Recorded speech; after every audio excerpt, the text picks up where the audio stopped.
પ્રદેશ કોંગ્રેસ પ્રમુખ ભરતસિંહ સોલંકીએ ગાય વિવાદ મુદ્દે કહ્યું કે ગાય અમારી માતા અને પૂજનીય છે। સૌપ્રથમવાર ગુજરાતમાં 1995માં છબીલદાસ સીએમ હતા ત્યારે ગૌહત્યા રોકવા માટે કોંગ્રેસે કાયદો બનાવ્યો હતો। કેરલાની ઘટનાને લઈને કડક સજા થાય તેવી અમારી માંગણી છે। કિરણ રિજિજુએ જે રીતે નિવેદન આપ્યું છે તેના પર પણ પગલાં લેવા જોઈએ। સાથે જ તેમણે માંગણી કરી કે ગાયને રાષ્ટ્રીય પ્રાણી જાહેર કરવામાં આવે।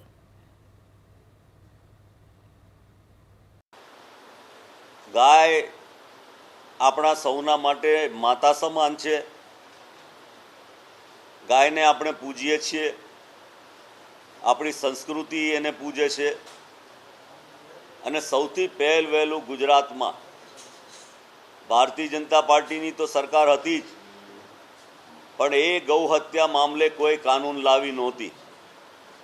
1995માં પહેલીવાર છબીલદાસભાઈ મહેતા મુખ્યમંત્રી હતા ત્યારે ગૌ હત્યા રોકવા માટેનો કાયદો પસાર કરવામાં આવ્યો હતો।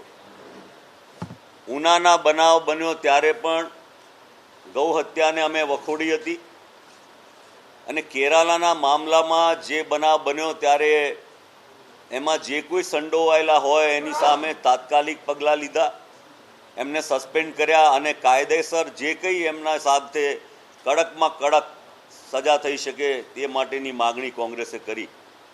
પરંતુ બે મોઢાની વાત કરતી ભારતીય જનતા પાર્ટી પ્રચાર પ્રસારમાં એમ કહેતી હોય કે કોંગ્રેસની ઉપર આક્ષેપ કરતી હોય ત્યારે એમણે એમના કિરણ રિજિજુને પૂછવું જોઈએ, જેણે જાહેરમાં ટીવી અને મીડિયામાં કહ્યું હતું કે મને કોણ રોકી શકે। ભારતીય જનતા પાર્ટીની કેન્દ્રની સરકારમાં જે મંત્રી બનીને બેઠેલા છે એ પોતે એવું કહેતા હોય, એમના ઉમેદવાર ભારતીય જનતા પાર્ટીના શ્રી પ્રકાશ એ એમ કહેતા હોય કે તમે મને ભારતીય જનતા પાર્ટીને ચૂંટીને મોકલો, હું તમને સસ્તું અને સારું ગૌ માંસ ખવડાવીશ। એમના નેશનલ સેક્રેટરી રામ માધવ એમ કહેતા હોય કે बीफ खाना एक लाइफस्टाइल है, उसको धर्म के साथ कोई संबंध नहीं है।